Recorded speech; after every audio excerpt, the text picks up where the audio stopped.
Oh, welcome to another exciting episode of Fishing Without Bait, a lifetime without definitive expectations. And for those of you who've been following the show, perhaps you've noticed that our focus has shifted a bit into the real and the raw.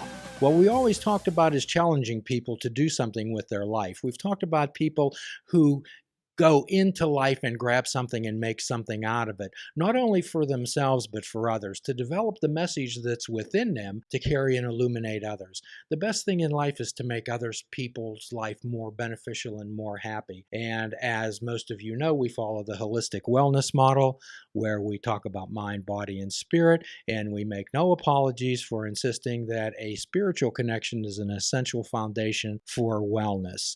And for those of you who may not know, our logo, our butterfly, when we talk about that, we talk about the beginning of Dorothy and the Wizard of Oz, where it's filmed in black and white, all the troubles that she went in through, the time of struggles, the long, hard crawl she had out of that place, signified by the tornado landing in Oz, opening up into a world of Technicolor. And today we're going to be sharing an experience with Imam Hamza, who has agreed to share his story, his struggle out of that dark place into a world of Technicolor and light. Welcome, Imam. Thank you, Brother Jim, for having me. As most of us have had, most of the people know my origin story of my dealings with the long-term drug and alcohol addiction, an encounter with the divine, the 12-step world, and really devoting my life into using whatever gifts I've been given to help others. And you have an incredibly interesting story yourself. I think so, according to my mother. Well, mamas know best. So could you share with a little bit about your background and your metamorphosis into the guy that's sitting beside me today? My family, we're from Puerto Rico, from an area called San Dulce and Moca, Puerto Rico. Then my family moved into another area called Loíza Aldea. And then with the mass migration into New York City, my mother and father were raised in New York City, and that's where I was born. And through the birth of hip-hop and all these things that came about in the late 70s and 80s. And then I moved back to Puerto Rico, and then I landed in Worcester, Massachusetts. That was quite a tale. You were born on Valentine's Day, I understand. Yes, my grandmother, my mother went back and forth about naming me Valentino. So I wanted to have a serious nickname, maybe Big Tino or something. Could you share with us that story about being at the beauty salon with your mother? Yeah, I mean, my mom and my dad. My mom, they would always tell me, "You're gonna be this great lover. You're gonna be this big lover. You're born on Valentine's Day." So I started trying to investigate. Hey, what do lovers do? Back then, HBO was just one box. It was like an HBO box. So my father, he would say, it's time to go to sleep. He'll give me a wink, and I know what that meant. That once my brother goes to sleep, I can get back up because I didn't go to school.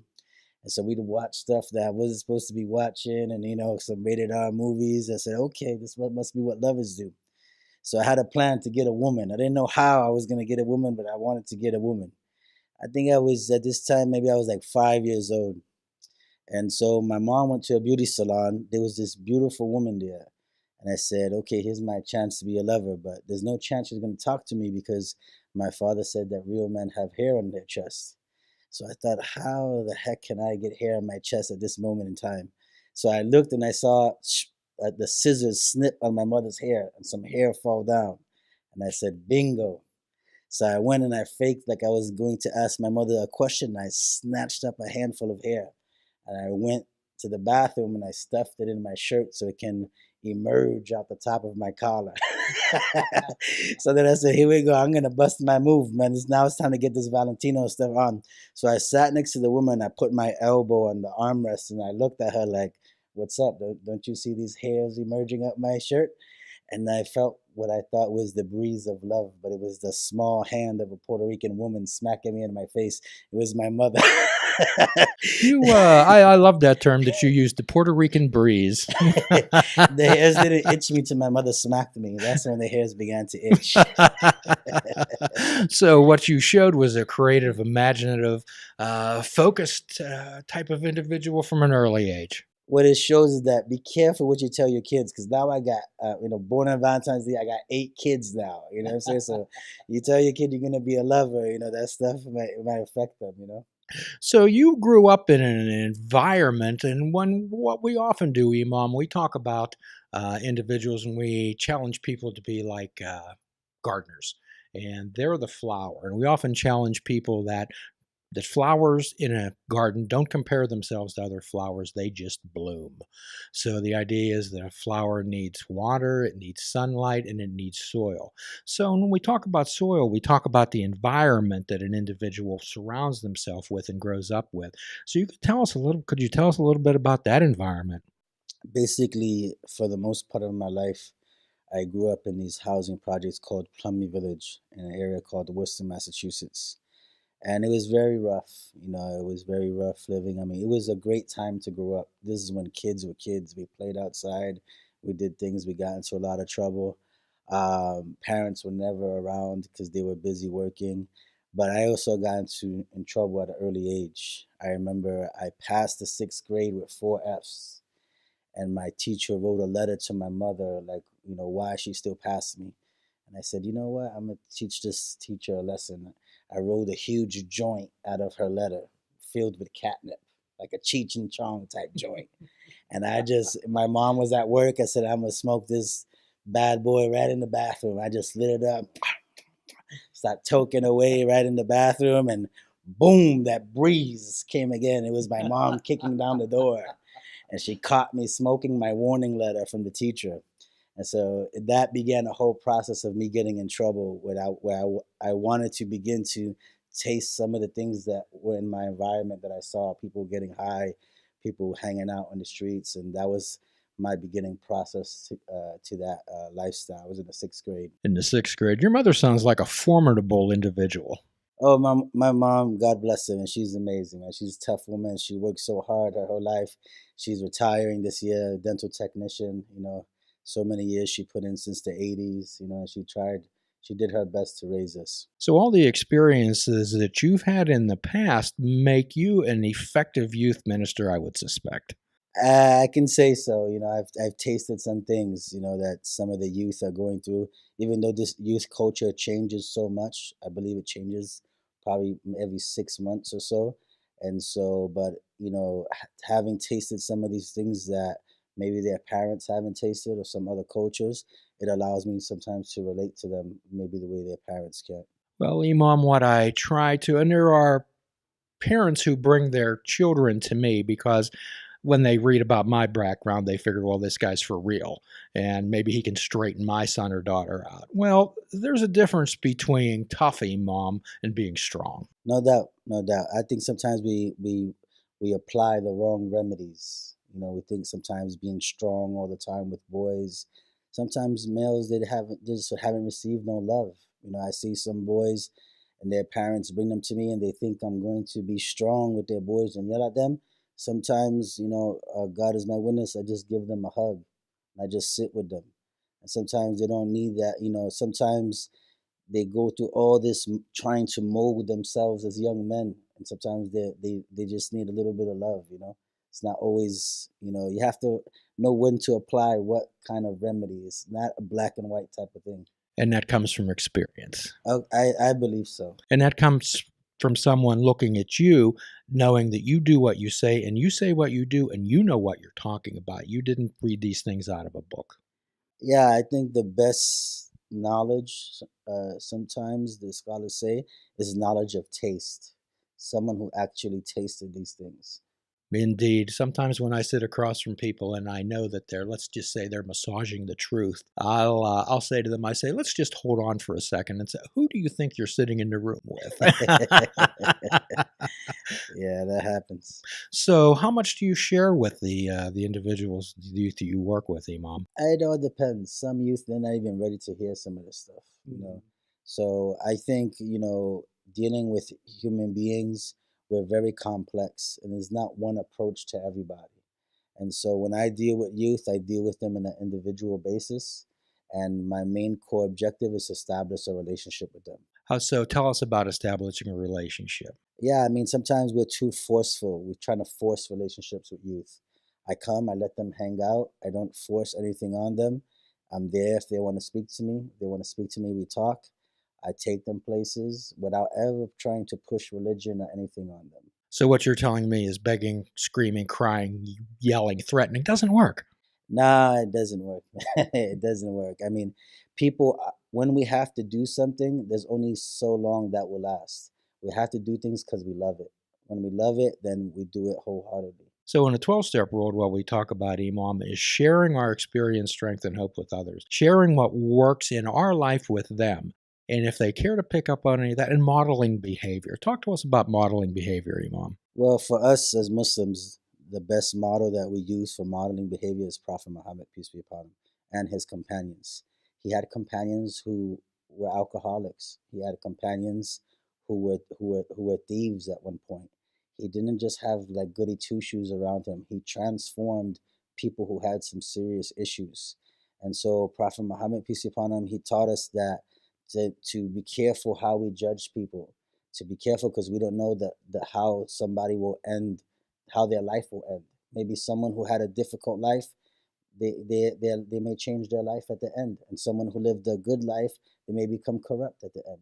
Some of the most arrogant people are religious people, so you have to be careful. You don't know who's who.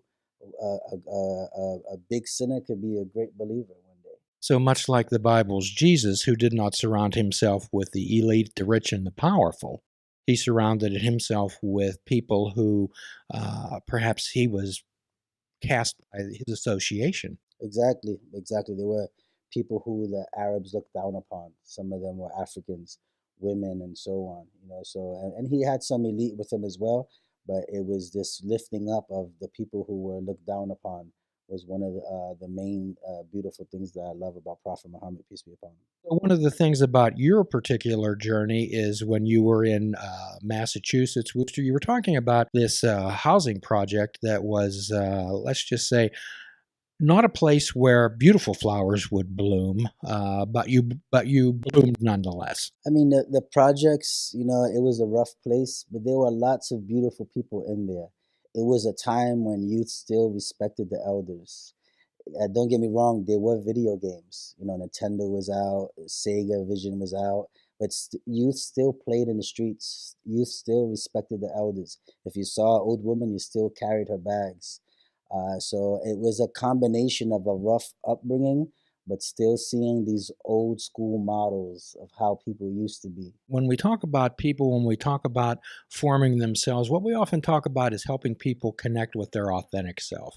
As most of the time, their voice, they're listening to this inner critic that came from other folks in their life. And I consider the inner critic to be like a politician. If you tell a lie loud enough and long enough, soon you'll begin to believe it.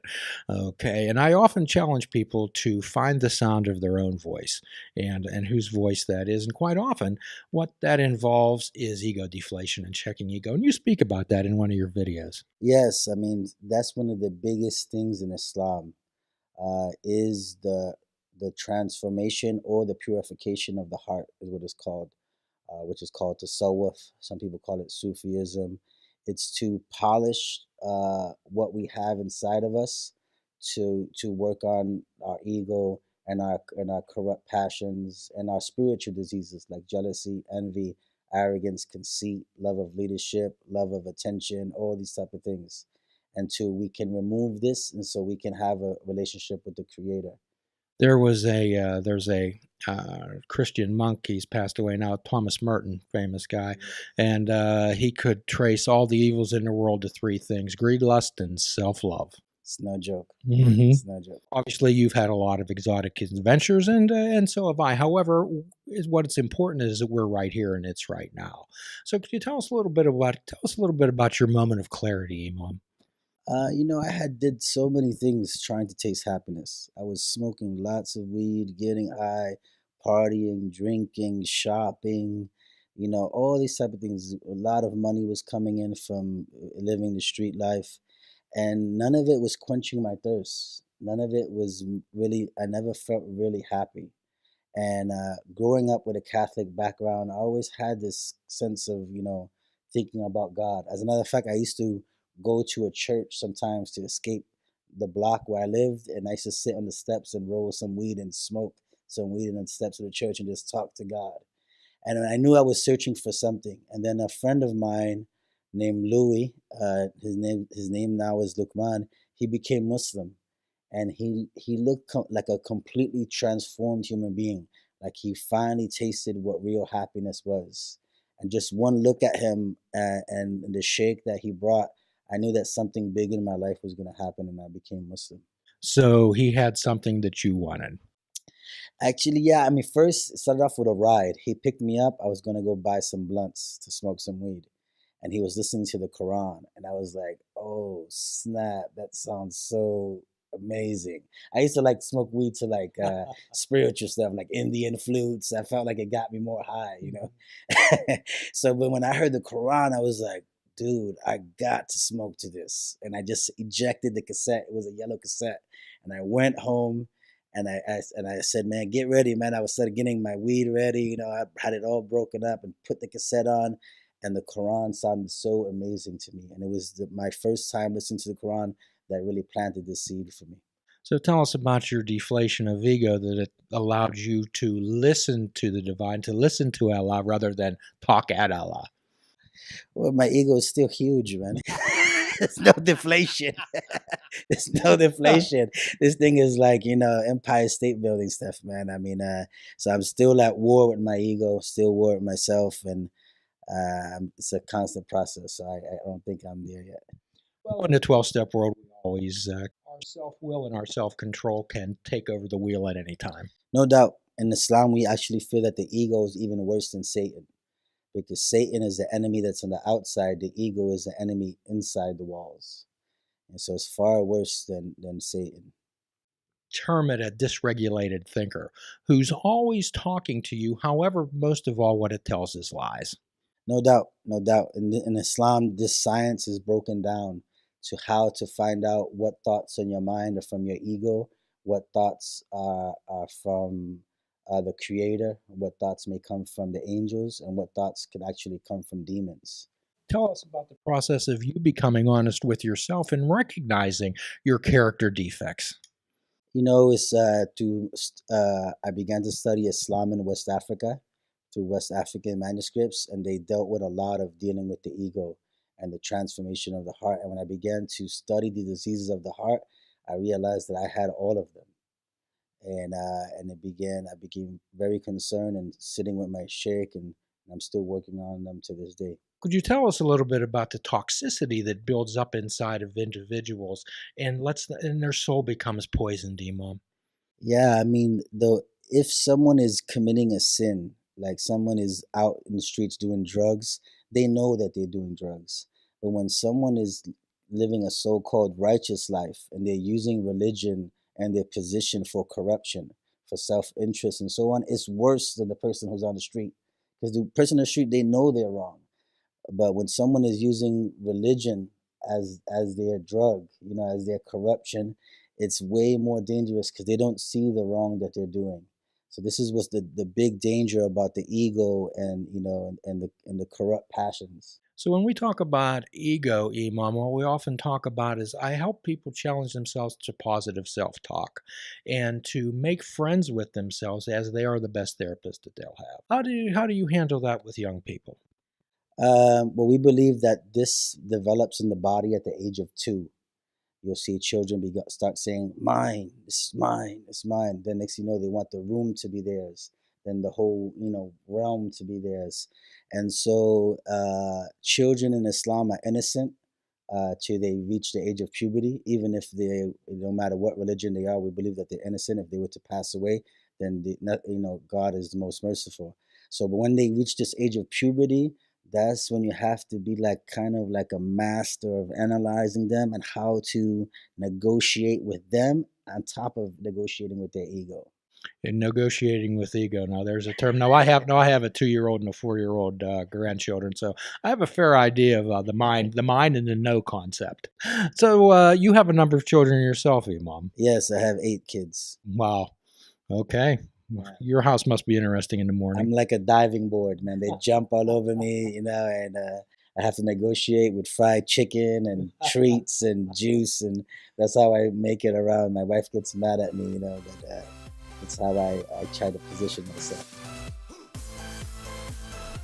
Please check out our website at fishingwithoutbait.com, where you can listen to the show, comment on our discussions, and find out where you can subscribe to our podcast.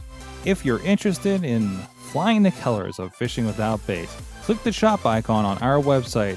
We have clothing, mugs, cell phone cases, and so much more. Show the world that you fish without bait.